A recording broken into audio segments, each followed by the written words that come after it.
Here, this is for you, Mom. Emma said so, but then in the next moment, she flipped the stew onto the floor. What? It was the first time my son, Michael's family had come over to our house. I was preparing dinner with Stella, my daughter-in-law, and Emma, my 3-year-old granddaughter. But then Emma, instead of placing the stew at Stella's seat, deliberately spilled it on the floor. It wasn't because she tripped or slipped. She clearly did it on purpose. Wasting food like that. Why would you do something like this? I couldn't help but scold Emma harshly. Because I thought it was easier for Mom to eat. Startled by being scolded, Emma said, crying and shaken. Easier to eat? I couldn't believe Emma's words and unconsciously repeated them. Mom always eats on the floor. What do you mean? Sobbing, Emma tried to explain. Hearing Emma's surreal words, I looked at Stella to question her. Seeing Stella with a pale face and her shoulders shrunken, I felt she was hiding something.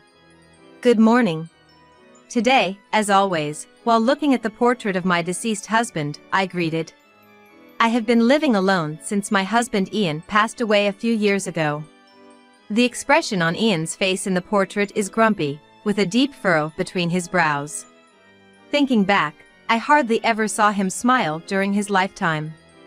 Our marriage was arranged, and from the beginning, we were careful with each other. We barely spoke, each of us strictly keeping to our roles. A happy marriage seemed far from achievable, and we never went out together even on holidays. At that time, I didn't have friends to call my own, and of course, it was a time when there were no mobile phones, so I came to think that's just what marriage was. Ian would lock himself in his room or go out alone on weekends, coming back late at night. And sometimes we wouldn't even talk at home, always an icy atmosphere prevailing. Yet, my in-laws were persistent in wanting to see a grandchild. Suspecting illness due to the lack of childbirth news, they urged me to go to the hospital repeatedly. Ian, for his part, seemed annoyed being nagged, shared the bedroom with me just for one night. Luckily, I became pregnant and decided to pour all my love into raising the child. Ian showed no interest even as my belly grew, mercilessly assigning me household chores even when I was immobilized by morning sickness and wasn't even there for the birth of our child. When I was too exhausted and asked Ian for help, he dismissed me by saying he was busy. However, when our son Michael was born, Ian changed as if he were a different person and actively involved himself in parenting. For the first time, Ian suggested we go shopping together with Michael. What kind of picture books should we read to Michael? I couldn't hide my joy and spoke to Ian more than usual. Wouldn't this outfit look nice on him? Contrary to my excitement, Ian still had an angry look. He hardly responded and dismissed all my choices with a sigh and told me that he would decide everything. I wanted us to cooperate in parenting, but Ian rejected everything I tried to do or say. Only a man can understand what a boy needs. And eventually, even when feeding Michael, he said he wanted to focus on the meal, so he moved to a separate room. Ian was quite strict about everything from how to hold a fork and a knife and to the order of eating. It took 6 months before Ian approved of Michael's eating manners and allowed him to eat with me. The first time I saw Michael eat, I was astonished by how neatly he did it. He never complained or showed weakness, focusing solely on his studies and not playing with friends. Michael, well done. Why don't you take a break sometimes? I tried to comfort Michael with some cake as a snack while Ian was away. Sweets aren't good for the body. He refused without even glancing my way. As Michael entered high school, he joined the baseball team, wanting to train his spirit, and became a star pitcher of the team. Even after that, thanks to his disciplined effort, he tackled everything with all his might and graduated top of his class from a prestigious university known for its difficulty. Raised by the strict Ian, Michael grew up to be so graceful in his movements that people passing by on the streets would stop and stare. It seems he was even approached by several women for dates. I once saw Michael sighing to himself. Michael, isn't there someone you're interested in? I find it more meaningful to spend my time honing myself, rather than romance. His response to my casual question was marked by an even deeper sigh. Eventually, Michael made neither friends nor lovers, always a lone wolf, establishing himself as an object of admiration from afar. After university, he landed a job at a major publishing company, enviable to many. The publishing company kept him busy, and Michael lived a life of constant business trips, hardly ever returning home. He woke up early every morning and returned home on the last train. With such a lifestyle, he had no chance for encounters, dedicating his days to work alone. Even the formidable Ian would be asleep by the time Michael came home, so I secretly prepared snacks for him. A man's body is his capital. Ian had always fed Michael a perfect meal of one soup and one dish, and so he was forbidden snacks, especially midnight snacks. However, no matter how balanced the diet, it was clear that the hard-working Michael was gradually losing weight due to insufficient nutrition. He's going to collapse if he keeps this up. Michael initially refused the midnight snack, wanting to go to bed early. But one day, after exchanging such words several times, Michael's stomach growled loudly, cutting off his words. "The stew is ready." I said, "I want to go to sleep." "See, the stomach doesn't lie," I gently told Michael, who turned bright red and looked down. "Is it really okay for me to eat?" "Of course. I made it for that reason." "Thank you." With a slightly trembling voice, Michael carefully brought the spoon to his mouth. Then, with his spoon in his mouth, Michael froze. "Michael, what's wrong?" "It's delicious." It seemed the taste was shockingly good for Michael. He devoured the steaming stew, even asking for seconds. After finishing 3 plates, Michael showed a smile I had never seen before. "Ah, this is the best feeling. I didn't know there was something this delicious. You've worked hard every day. I'll prepare a snack for you tomorrow night too." From that day on, Michael began to eat the midnight snacks I prepared with curiosity. Thanks to that, Michael's weight returned to normal, unbeknownst to Ian. The time for midnight snacks, the only time Michael and I spent together, became the time I also looked forward to as well. "Mom, what's for tonight's snack?" "Tonight, it's ramen." "Ramen? I've been wanting to try that." For Michael, who had never eaten out, the midnight snacks I made were all first-time experiences. Every time, Michael would light up like a child and eagerly eat up the meal. And so, seeing Michael off to work in the morning as usual became part of my daily routine. Michael, having regained his health, made significant progress at work, becoming regarded as the star in the company. This led to a series of invitations from women, it seems. Seeing this, Ian, perhaps unable to stand it, recommended an arranged marriage, and quickly, the discussions concluded, and Michael ended up getting married without any prior dating experience. Michael married Stella, a woman who worked as a secretary to the president of a famous company. Though she was of a quiet demeanor, she appeared to be a polite, serious person. "I am inexperienced, so I ask for your kindness." At our first meeting during the introduction, Stella greeted us politely, a rarity these days. "I will do my best to be a good wife and support Michael." Stella smiled softly, narrowing her beautiful eyes, and I thought she looked as beautiful as a blossoming flower. "We're going to be family, so don't hesitate to rely on us for anything." Happy as if I had gained a daughter, I exchanged contact information with Stella and told her so. Stella, coming from a family that lived a bit far away, nodded happily to my words. "Thank you very much. It's very reassuring." Then, the newlyweds moved to the neighboring town. Anticipating they might have a lot of unfamiliar things to deal with in their new life, I decided to frequently send messages via mobile phone. However, when I asked if they needed any help, Stella, who was already domestic and skilled in household chores, seemed to have quickly won over Michael's heart. It appeared Michael often had to go on business trips due to work, but they seemed to get along well, going shopping together on holidays. Not only that, but Stella also took care of me by giving me candies when I had a sore throat or recommending a good plaster when I mentioned I had hurt my back, always considerate towards me. She would quickly reply to my messages, so I thought there was no need to worry. When I told Ian about Michael and Stella, he nodded as if to say, of course, making me completely at ease. I'm happy to see them so happy. Michael and Stella were blessed with a daughter named Emma in their 4th year of marriage, bringing me great joy. And I think even Ian softened a bit. However, life doesn't always continue happily. Before Emma turned 2, my Ian suddenly collapsed. Ian, who had lived a life rarely seen smiling, seemed to have been unknowingly harboring stress. By the time he was advised to be hospitalized, it was too late, and cancer had spread throughout his body. And so, Ian passed away, leaving us behind. After the funeral, as I started living alone, messages from Stella, which used to come frequently, gradually became scarce. Even when I offered to help with childcare, I was gently refused, not wanting me to go through the trouble. It started after Ian's funeral. Stella suddenly began acting strangely, and when I inquired about Emma or their life, her responses were curt, and sometimes there was no reply at all.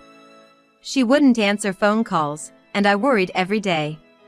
Feeling the distance between Stella, Emma, and myself, time passed, and before I knew it, Emma was 3. Thinking at least for Emma's 3rd birthday, I decided to send a message about having a meal at my house. Happy 3rd birthday to Emma! Have you gotten used to parenting? Yes, thank you. It's been a while since we've seen each other. How about a meal at my place? No, thank you. Stella's cold reply made me sigh. I haven't had much to look forward to since I became alone. I want to celebrate my first grandchild's 3rd birthday. After sending such a message, perhaps my feelings got through, as she curtly replied, "All right, we'll go." I had doubts about Stella's sudden consent, but the joy of meeting Emma soon dispelled them. And finally, the day of the family meal arrived. Stella, it's been a while. I greeted Stella and her somewhat tense family with a smile. Sierra, it's been a while. Thank you for inviting us today. Wondering if they were nervous after such a long time, I let them into my house. Come on, Emma, say hello to Grandma. Emma, who had been shyly hiding behind Stella, came forward quietly when encouraged and bowed politely. Grandma, hello. Contrary to Stella's uneasy and somber demeanor, Emma greeted me with a bright smile. Emma, hello. I made stew today, let's eat together. Yay! I love stew. It was the first time I had seen Emma since she was just a baby. I was worried she might be shy, but Emma's cheerful and innocent demeanor lifted some of my anxiety. However, Stella, hunched over and unusually vigilant, was not the Stella I knew. She used to be considerate and attentive to her surroundings. While I was concerned about Stella, I decided to wait and see, understanding she might have things she didn't want to talk about. Where's Michael? Stella, looking unsettled, scanned the inside of the house. Oh, Michael will be coming directly from his business trip, so he'll be late. I received a message. Stella, you didn't know? That's right. I'm sorry, I might have missed the message. Stella seemed relieved for a moment and hastily checked her mobile phone as if to hide her expression. I'm sorry, I had a message too. I can't believe I missed it. I feel like a failure as a wife. Stella's blue face and the way she berated herself seemed excessive to me. The message had just come in, so there was no need to worry so much. However, I didn't press further in front of Emma. It's not your fault, it's okay. Sit down, and I'll reheat the stew. Sorry. Her voice was so low I had to ask again. Stella, did you say something?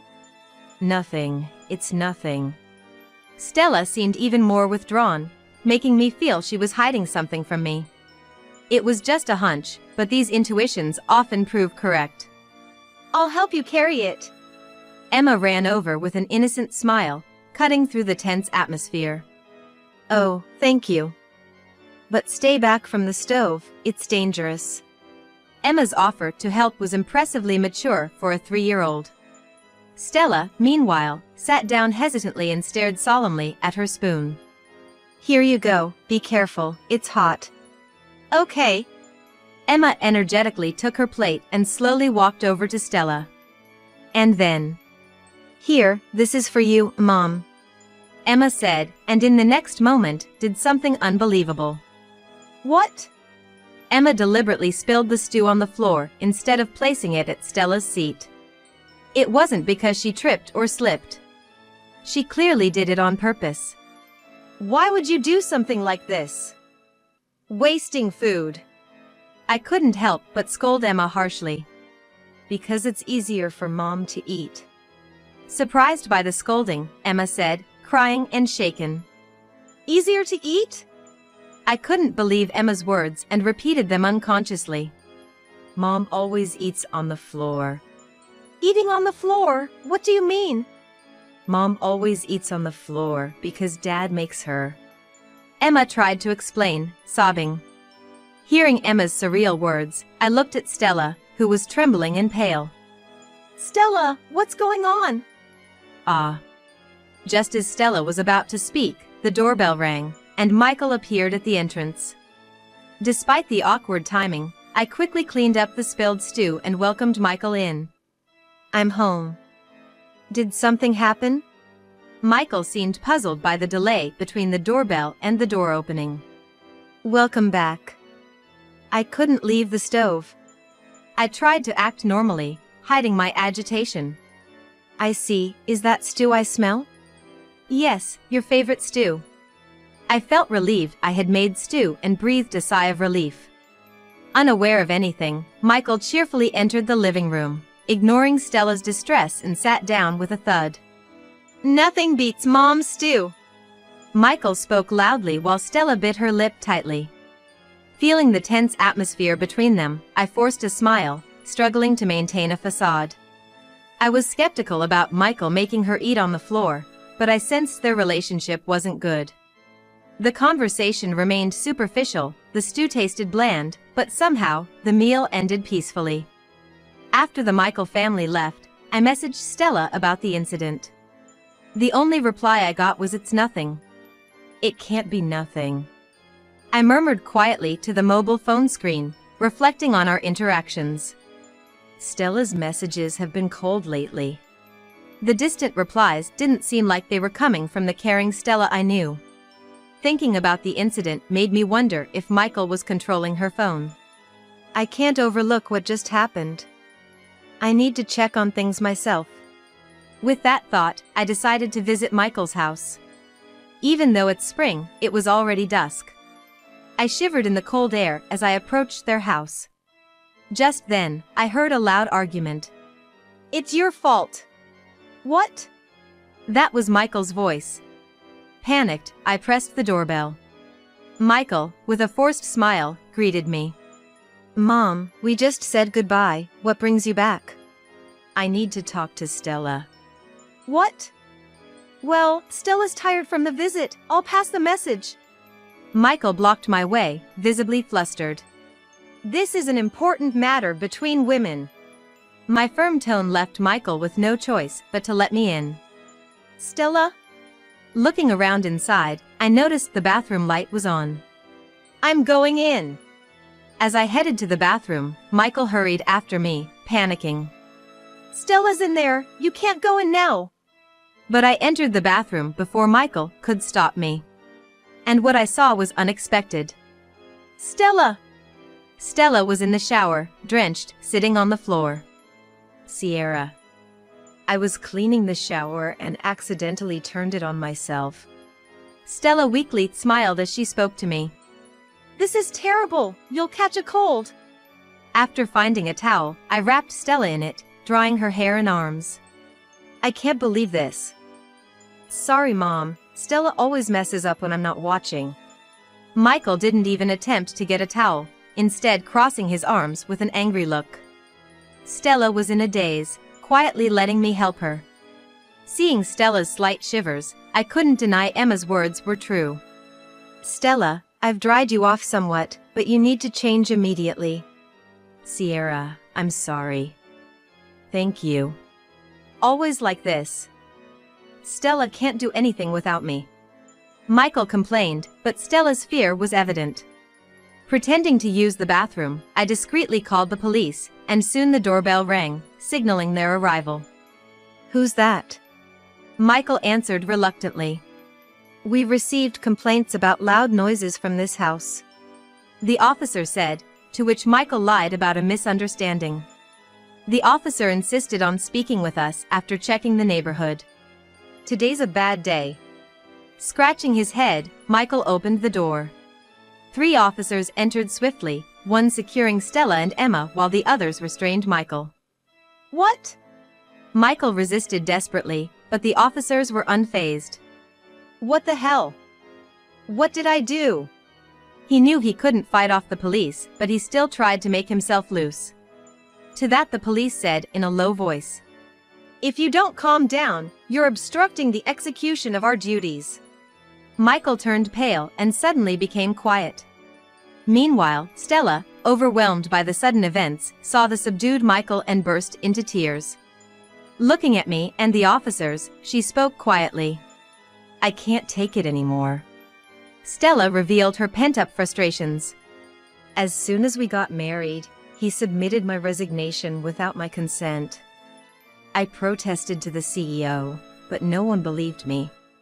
Rumors had spread that Stella complained about her low salary and was unhappy with the CEO, none of which were true. Ultimately, her resignation was accepted despite her objections. Life became hell after I became a housewife. First, her mobile phone was taken away. In her unfamiliar married life, it seems Stella had many things she wanted to discuss with me or her parents, but Michael wouldn't listen. Especially about meals. Whatever I cooked was always criticized as bad. I wanted to ask Sierra for recipes, but was told to figure it out on my own. At first, it was just verbal criticisms, so Stella thought she could bear it. Things got worse when Emma was born. He did help with childcare, but... Michael appeared to be a kind and good father to Emma, but his verbal abuse towards Stella in her presence increased. After Ian passed, the harassment intensified. Verbal abuse became a routine. Stella was ordered to eat meals on the floor and endured days of being overworked by Michael. When they went shopping, she was only allowed to buy what Michael specified, limiting her outings to the bare essentials. Any slight dissatisfaction from Michael, like a lightly cleaned area or a wrinkled shirt, resulted in Stella being doused with cold shower. Using water as a means of harassment left no physical marks. I had no one to turn to, it was so hard. Tears fell again from Stella's eyes. She confirmed my suspicions of her suffering under Michael's harassment. "You've been enduring all alone. It must have been so hard." I regretted not noticing the signs earlier. As I comforted Stella, I reflected on my actions. Michael faced interrogation after everything was revealed. During the interrogation, Michael sat arrogantly, denying any wrongdoing. An officer, unable to overlook Michael's behavior, pressed him hard. Why Stella acted fearfully around Michael, and the reason Emma naturally spilled the stew on the floor were questioned. Even without visible marks, harassment traces could be investigated with modern medical technology, the officer sternly stated. Finally cornered, Michael confessed. "I've been under a lot of stress." Michael murmured as if speaking to himself. He resented the strict discipline enforced by his father since childhood. He was strictly told about the order of the meal he ate and the right size he was supposed to eat in one bite.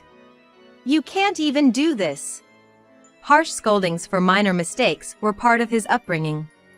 Forced to learn kanji and English at a young age, Michael was made to revise tirelessly for any mistakes.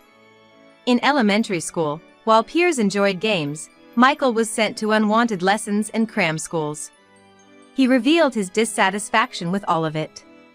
In high school, he was forced into a strict baseball team, despite having no interest. "The first time I played soccer during a break, I found it incredibly fun, but my father never allowed me to switch to the soccer team." I was shocked by Michael's words. I trusted Ian to take care of meals in another room, never questioning it, and rejoiced at Michael's academic and extracurricular diligence. "All the times you were working so hard, it wasn't because you enjoyed those activities." I didn't know Michael loved soccer and I was unaware of his interactions with Ian. I was just preparing lunches every day without knowing anything about my family. I had no idea you felt that way, Michael. It's natural for you not to know. He said it was a man's promise and made me keep quiet.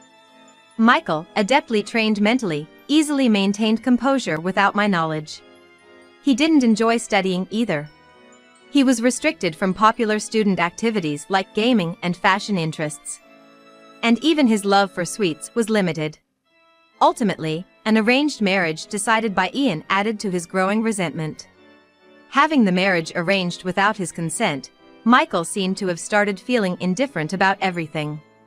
Even after getting married and moving away, the pressure of being married to someone chosen by Dad made him feel monitored, and the curse lifted only after Dad's death. I became obsessed with the idea that Stella should strive just like me. That was how Michael concluded. I thought I had raised Michael together with Ian. I had no inkling Michael was enduring such hardship behind my back. The guilt and powerlessness overwhelmed me. Despite Michael and Ian keeping silent, I bear responsibility for not noticing. Stella, this isn't something an apology can fix, but it was my fault for raising him poorly. I'm truly sorry. No. I'm the one who should apologize for not being able to heal Michael's heart. Stella's words, ever so kind, made tears spill from my eyes. Stella, you've done nothing wrong. I'm truly sorry for everything. Afterward, Michael was arrested for assault. Having shared his burdens, he seemed somewhat relieved. He will now have time to reflect and make amends. Stella decided to divorce Michael, taking Emma back to her parents' home. Sierra, thank you for everything. I haven't done anything worthy of your thanks. I decided to support Stella and Emma financially in Michael's stead. Initially hesitant, Stella accepted after I expressed a desire to maintain a good relationship. I'm sorry if I made you feel uncomfortable. I'll always consider you as my family. Thank you. Having a relationship with you and Emma is a great comfort to me. Stella, having settled into her new life, seemed to regain her bright smile. I regularly received photos of Stella and Emma. She also invites me several times a year to visit Emma. Sierra, would you like to come over sometime? Emma misses you. Seasons have cycled through peaceful days since the incident. Emma started going to elementary school and even visited my house alone. Exactly, Emma, you're doing great. I was teaching Emma how to make hamburgers during one of her visits. Grandma, this is fun. Emma showed a carefree smile, shaping the hamburgers perfectly. Indeed, it's fun. It'd be nice if Mom could join us next time. Yeah. I'll make a lot. I deeply cherished these moments of happiness. Relieved that Michael hadn't inflicted lasting wounds on Emma, I wished for her to always be smiling. As we placed her small hamburgers in the pan, her eyes sparkled with anticipation for the completion of the meal. May your life be filled with smiles from now on. I whispered, as if making a vow.